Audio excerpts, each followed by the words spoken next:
ओम मंगलमूर्तये नमः। गणाधिपतये नमः। वर्णानामृतसंज्ञानां रसानां छन्दसामपि मंगलानां जगर्तारौ वन्दे वाणी विनायकौ। शान्तं शाश्वतमप्रमेयमनघं निर्वाणशान्तिप्रदं ब्रह्माशं फणीन्द्रसेव्यमनिशं वेदान्तविद्यं विभुं रामाख्यं जगदीश्वरं सुरगुरुं मायामनुष्यं हरिं वन्देऽहं करुणाकरं रघुवरं भूपालचूडामणिं रक्ताम्भोजदलाविरामनयनं पीताम्बरालङ्कृतं श्यामङ्गं द्विभुजं प्रसन्नवदनं श्रीसीतया शोभितं कारुण्यामृतसागरं प्रियगणैर्भ्रात्रादिभिर्भावितं वन्दे विष्णुशिवादिसेव्यमनिशं भक्तेष्टसिद्धिप्रदं कौशलेन्द्रपदकञ्जमञ्जुलौ कोमलावजमहेशवन्दितौ जानकीकरसरोजलालितौ चिन्तकस्य मनोहृङ्गसंज्ञनौ वन्दे विदेहतनया पदपुण्डरीकं कैशोरसौरभसमाहृतयोगिचित्तं हन्तुं त्रितापमनिशं मुनिहंससेव्यं सन्मानसादि परिपीतपरागपुण्यम् अतुलितबलधामं हेमशैलावदेहं दनुजवनकृशानुं ज्ञानिनामग्रगण्यं सकलगुणनिधानं वानराणामधीशं रघुपतिप्रियभक्तं वातजातं नमामि। यत्र यत्र रघुनाथकीर्तनं तत्र तत्र कृतमस्तकाञ्जलिं वाष्पवारि परिपूर्णलोचनं मारुतिं नमत राक्षसन्तकं। गरुडमहाज्ञानी गुणराशि हरिसेवकयति निकटनिवासी कुन्देन्दुधरगौरसुन्दरं मम्बिकापतिमभीष्टसिद्धिदं कारुणिककलकञ्जलोचनं नौमि शङ्करमनङ्गमोचनं। प्रभु समरथ सर्वज्ञ शिव सकलकलागुणधाम योगज्ञानवैराग्यनिधि प्रणतकल्पतरुणां वंशीविभूषितकरान्नवनीरदाभात् पीताम्बरादरुणबिम्बफलादरुष्टात् पूर्णेन्दुसुन्दरमुखादरविन्दनेत्रात् कृष्णात् परं किमपि तत्त्वमहं न जाने। वैदेही सहिते सुरद्रुमतले हेमैर्महामण्डपे रत्ने पुष्पकमासने मणिमये वीरासने संस्थितम् अग्रे वाचेति प्रभञ्जनसुते तत्त्वं मुनीन्द्रैः परं व्याख्यातं भरतादिविपरिवृतं रामं भजे श्यामलम्। श्रीगुरुचरणसरोजरज निजमनमुकुर सुधारि वर्णो रघुवरविमलयशो जोदायक फलचारि श्यावर रामचंद्र की जय। सुंदर सुजान कृपा निधान अनाथ पर कर प्रीति जो सोएक राम अकाम हित निर्वाण प्रद सम आन को। जाकी कृपा लवलेशते मति मंद तुलसीदास हूँ पायो परम विश्राम राम, समान प्रभु नाही कहूँ। मोह सम दीन न दीन हित, तुम समान रघुवीर। अस विचारि रघुवंश मणि, हरहु विषम भवभीर। कामिहि नारि प्यारी जिमि, लोभी प्रिय जिमि दाम। तिमि रघुनाथ निरंतर, प्रिय लागहु मोहि राम। भगवत कथा रसिक महानुभाव, भक्तिमती देवियों, यह वर्ष जिसका स्मरण नित्य में करता हूँ पंचशती के रूप में, भक्त शिरोमणि और जिनके माध्यम से यह राम कथा इतने सुलभ रूप में हमें मिली, उन गोस्वामी जी के जन्म का यह 500वां वर्ष और शीर्षक के रूप में तुलसी के राम, यह इस कथा सत्र के लिए विषय चुना गया।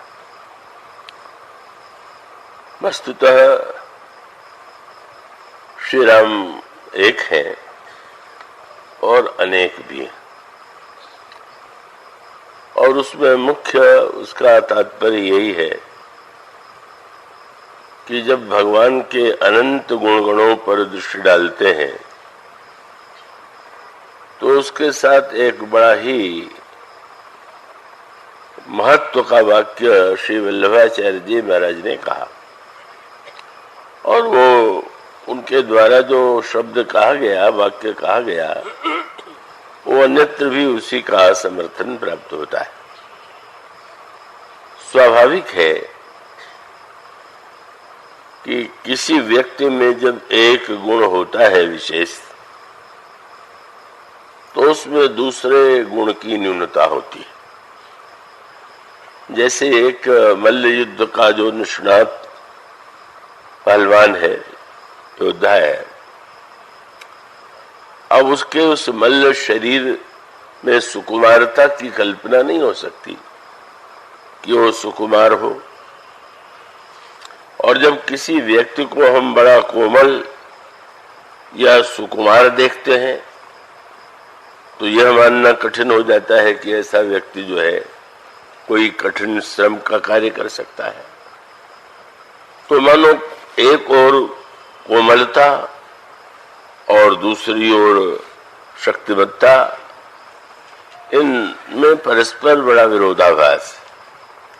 और इतना ही नहीं, जो अनेक गुण है, जहाँ एक गुण की विशेषता होती है वहाँ दूसरे गुण की न्यूनता होती है। यदि एक व्यक्ति न्यायपरायण होगा तो दयापरायण नहीं हो सकता है, क्योंकि न्याय में दया का स्थान क्यों होना चाहिए। और अगर कोई दयालु हो तो न्यायपरायण नहीं हो सकता। तो समस्त गुणों के साथ यह समस्या है कि एक गुण विशिष्ट होने पर दूसरा गुण उसमें नहीं दिखाई देता। जब भगवान का वर्णन पढ़ते हैं, भगवान श्री राम का, भगवान श्री कृष्ण का, तो उनके सौंदर्य के साथ साथ उनकी सुकुमारता और उनकी कोमलता का वर्णन बार बार किया गया। तो ये जो परस्पर विरोधी धर्म है, जब एक ही व्यक्ति में, वह व्यक्ति तो हो ही नहीं सकता है, भगवान ही हो सकते हैं। तो उसके वल्लभाचार्य जी ने कहा कि ईश्वर क्या है, बोले अखिल विरुद्ध धर्माश्रय, समस्त विरोधी धर्मों का जिसमें एक साथ निवास है वो ईश्वर है। और संभव आप लोगों में से जिन्होंने श्रीमद् भागवत को पढ़ा हो तो उसमें तो ऐसा वाक्य है कि बड़ा अटपटा सा लगता है। भगवान के विराट रूप का वर्णन करते हुए कहा गया कि धर्म भगवान का हृदय है। वो तो ठीक है, और वो जो एक वाक्य कहा गया हो तो व्यक्ति सुन करके ही बड़ा हो जाएगा।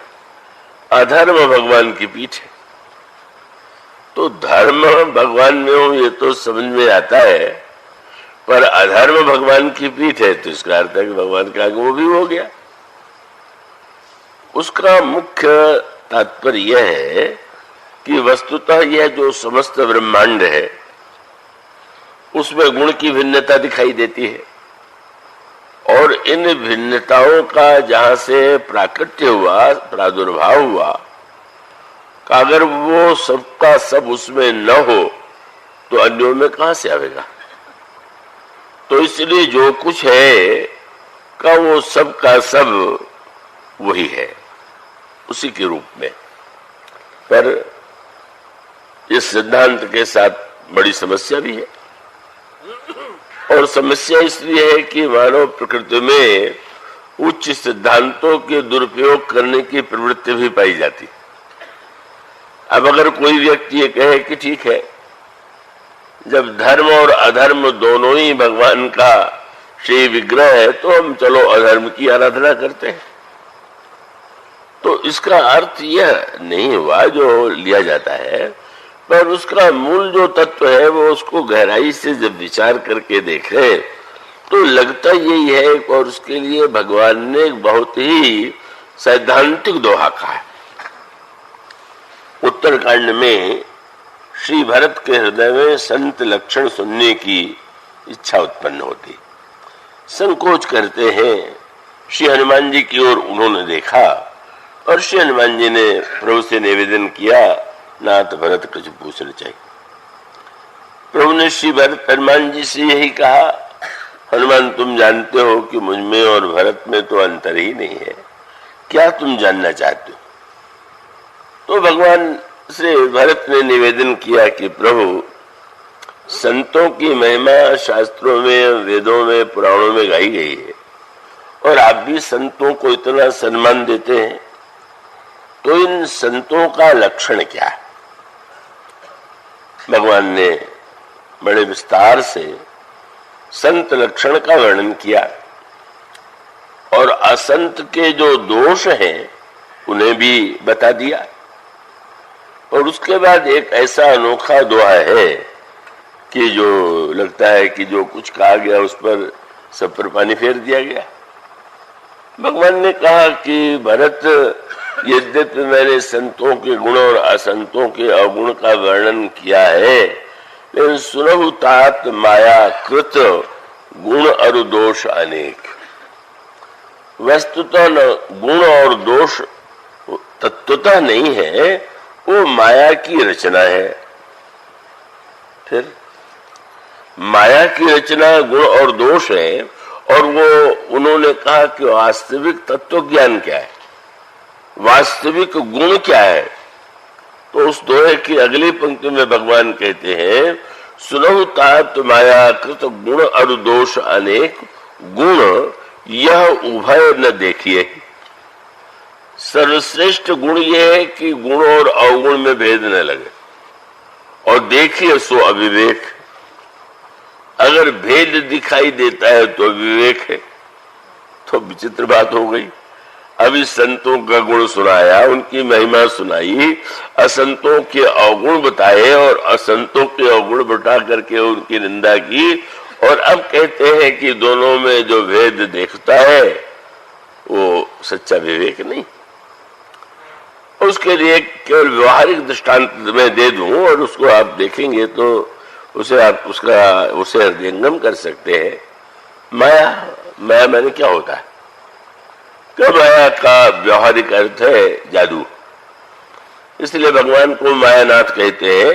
जो राक्षस है वो भी मायावी है, और वे भी अपनी माया के द्वारा अनेक अद्भुत कार्य करते हुए दिखाई देते हैं।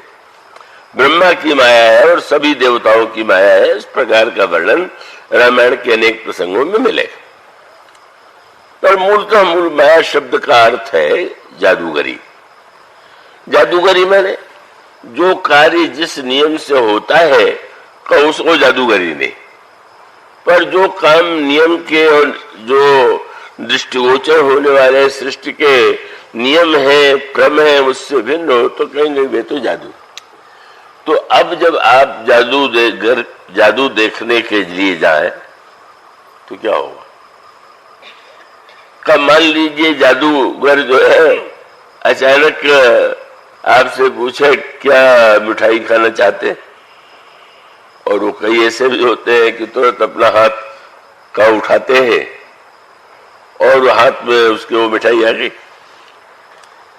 और थोड़ी देर बाद वो देखते हैं कि जादूगर ने कई जादूगरों के जो मैंने भी देखे हैं, लगता है कि सारे मंच पर भूत प्रेत आ गए का दूसरा दृश्य दिखाई देता है। सर्प है, चारों ओर भयावने दृश्य है।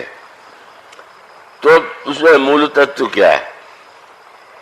कान से वो पैसा गिरा दे, रुपया गिरा दे, ये भी दिखाई देता है, और आपके जेब में वो कोई वस्तु पहुंचा दे और ये कहे कि आपने चोरी किया, ये भी दिखाई देता है। लेकिन यूं देखे तो मिठाई खाने का लोभ होना चाहिए, होता है, और सर्प और प्रेत को देख करके डरना चाहिए।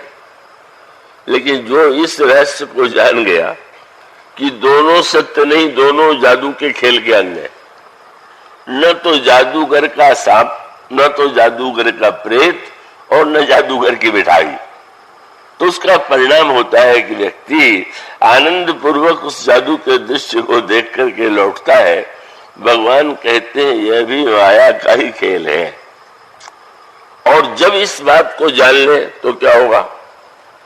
अब उसके हाथ में दोना आया और आप सोचने लगे कि अब इन्हीं को ले चले, दिन रात जो भी हमें भोजन चाहिए इनसे कहा करेंगे क्यों ला दीजिए। भूत प्रेत की बात में आप उन्हीं को सम्मिलित कर लें तो आप अपने को विपत्ति में डाल देंगे और दुख में डाल देंगे। मानो भगवान का तात्पर्य यह है कि वैसे तो मंच पर जब कोई दृश्य दिखाई देता है तो सत्य ही प्रतीत होता है, पर दिखाई देने पर भी अंततोगत्वा बुद्धिमान व्यक्ति यह जानता है कि यह सब तो केवल जादूगर का प्रपंच मात्र है, जादूगर का एक जादू मात्र है। भगवान मानो यह बताना चाहते हैं, तीन स्तर पर विचार कीजिए, तत्व के स्तर पर, भाव के स्तर पर और क्रिया के स्तर पर। जब भगवान संत के गुण और असंत के दोष बताते हैं तो मानो क्रियात्मक स्तर पर उसका उद्देश्य ये है। भगवान के संदर्भ में भगवान गोस्वामी जी ने उसके पहले लिखा कि गुण और दोष के मिथ्या होते हुए भी ताते कछु गुण दोष बखाने, संग्रह त्याग न विनु पहचाने। मनुष्य देख ले ये गुण है तो जीवन में गुणों को लाने की चेष्टा करे और अवगुणों की चेष्टा छोड़ने की चेष्टा करे, यह उसका क्रियात्मक पक्ष। और उसके बाद उसका जब यह विचार करके देखे, अगर जब ये कहते हैं कि ये सृष्टि जो है मिथ्या है, सपने होई भिखारी नृप रंग नाकपति होई, जागे हानि लाभ तुम्हें प्रपंच जिए जोई।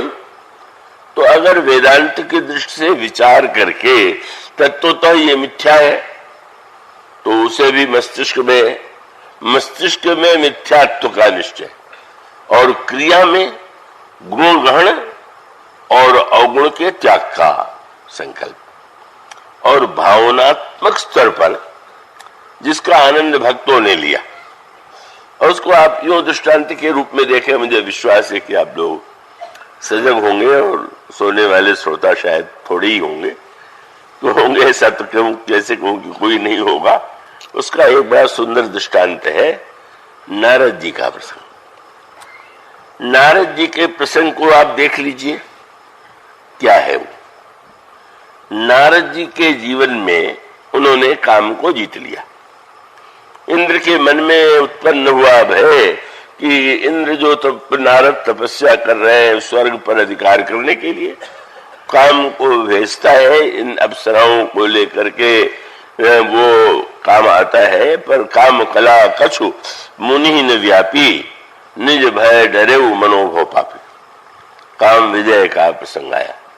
नारद जी के जीवन में काम का परित्याग है, काम पर विजय है।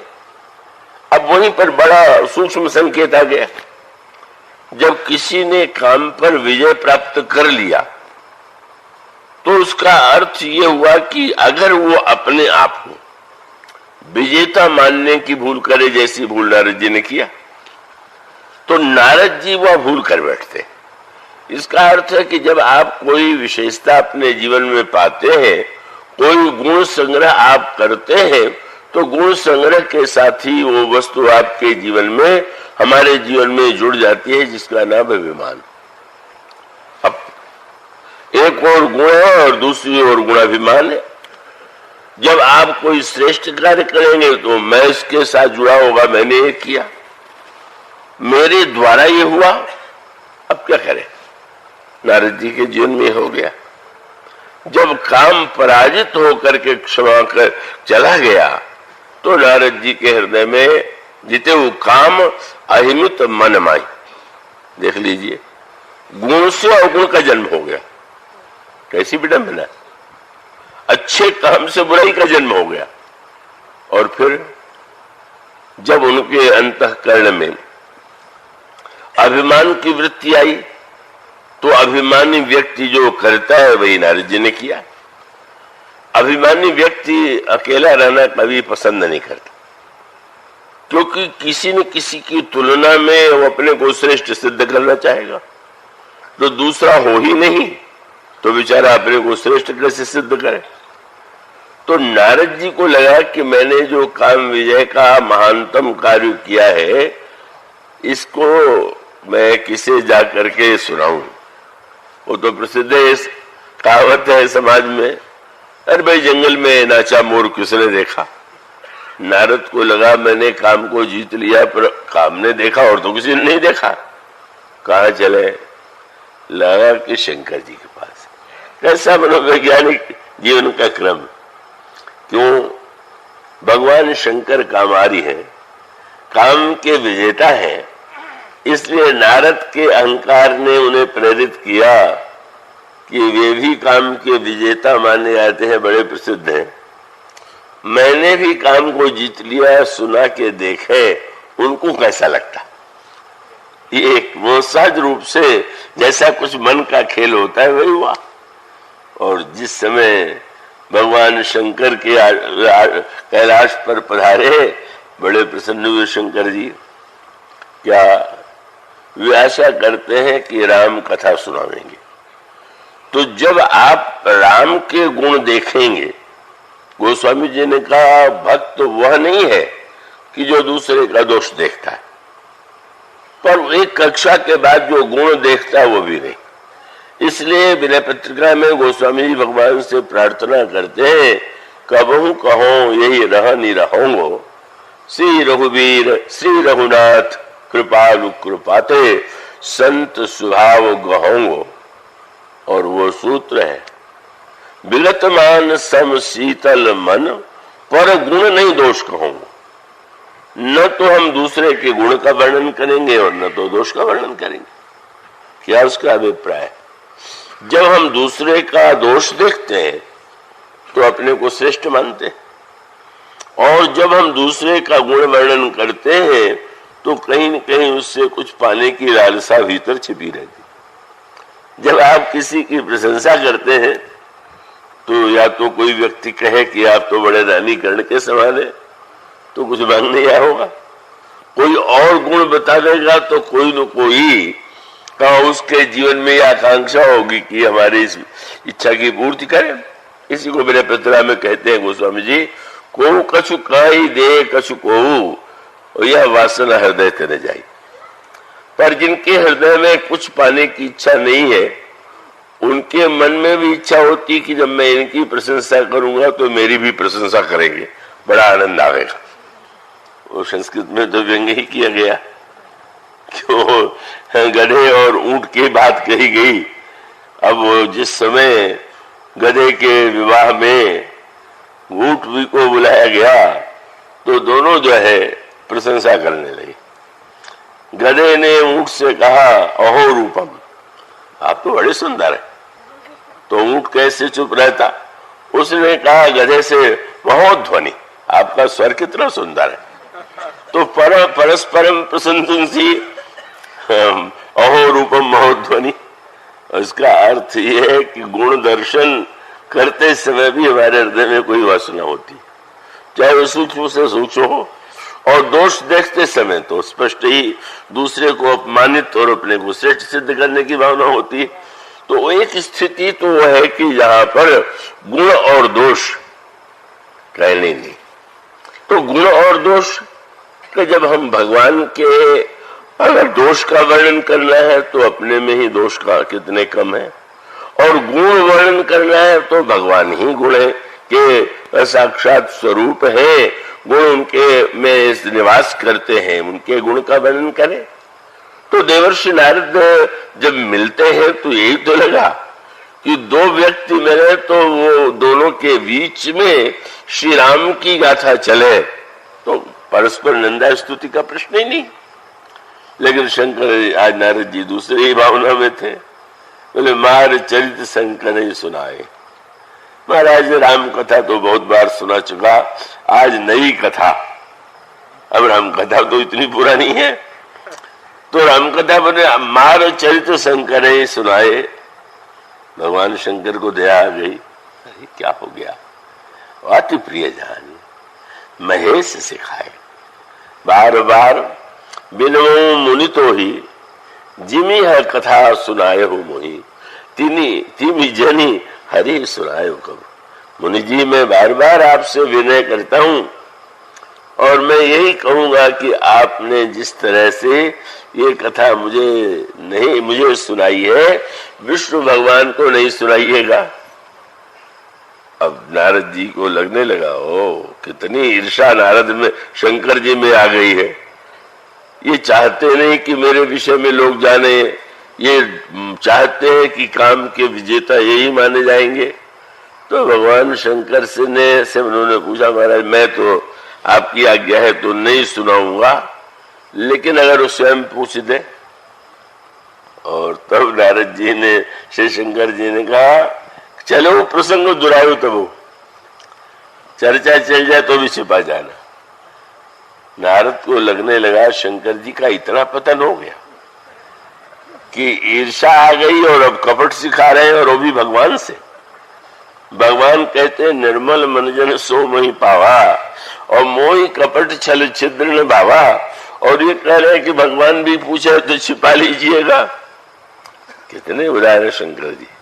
आप किसी का उपदेश सुने, निर्मल होना चाहिए, सरल होना चाहिए, कोई बात छिपानी नहीं चाहिए।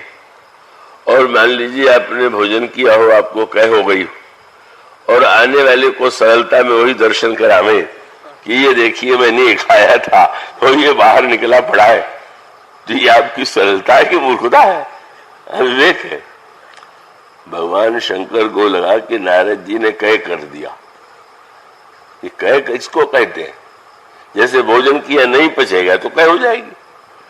तो प्रशंसा करने के बाद जब नहीं पचता है तो व्यक्ति अपनी प्रशंसा करने लगता है, और जब अपनी प्रशंसा करे तो समझ लो कि कह कर रहा, नहीं पचा, पच जाएगा तो क्यों कहेगा। भोजन आप पचा लेते हैं तो थोड़ी बाहर निकलता है। और उसके बाद लगा कि अब यहाँ कैलाश पर्वत पर तो इन्होंने एक क्रिया कर दी, अब क्षीर सागर में जाके कहना करने लगे। तो इसलिए उन्होंने यही कहा कि आप कृपा करिए और वो वहां चर्चा चलने पर न सुनाइएगा। नारद जी के मन में शंकर जी के प्रति दोष दृष्टि आ गई, उपदेश में भी ईर्षा और वो उनकी कपट वृत्ति का दर्शन हुआ।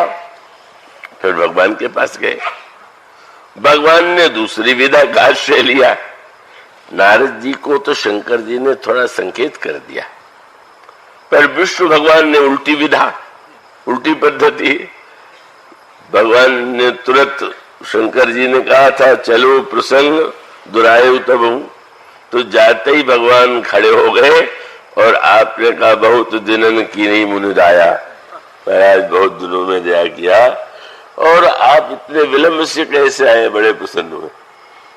उस काम चरित नारद सब भाखे, यद्यपि प्रथम बरज शिव राखे।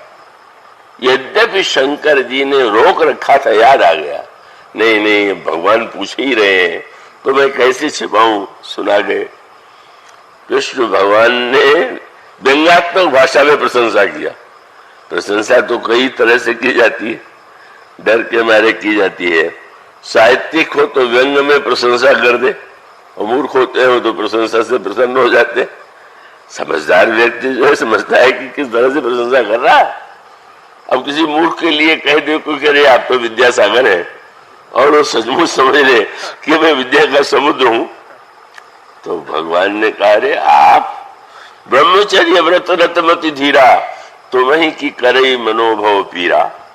अरे आपकी बात जाने दीजिए, मैं तो ये समझता हूं कि आपका अगर कोई स्मरण कर ले तो तुम्हारे दर्शन ते मिटहि मोह मार मदमान। आपके दर्शन से, आपके स्मरण से बुराई दूर हो जाती है। फिर वही हुआ, अब इन्होंने मेरी प्रशंसा की तो मुझे भी करना चाहिए। भगवान ने इसलिए नहीं किया था, पर उनका ये तो अशिष्टता होगी। जब मेरी प्रशंसा कर रहे हैं तो तुरंत उन्होंने कहा कृपा तुम्हारी सकल भगवान। फिर गोस्वामी जी ने कहा ये मत भूल जाइए कि कृपा का सचमुच बोध नहीं था, नारद कहा सहित अभिमान। जब मेरी प्रशंसा कर रहे हैं तो मैं इनकी प्रशंसा कर रहा हूं। आप इतने महान हैं, बोले सब आपकी कृपा है, तो दिन रात हम लोग करते ही रहते हैं। ये एक झूठ ही लेना, झूठ ही देना, झूठे भोजन झूठ चबेना, यही संसार का व्यवहार है। और भगवान ने फिर जो खेल रचा, और ऐसी उनकी विकट स्थिति उत्पन्न हो गई, गर्व था कि मैंने काम को जीत लिया।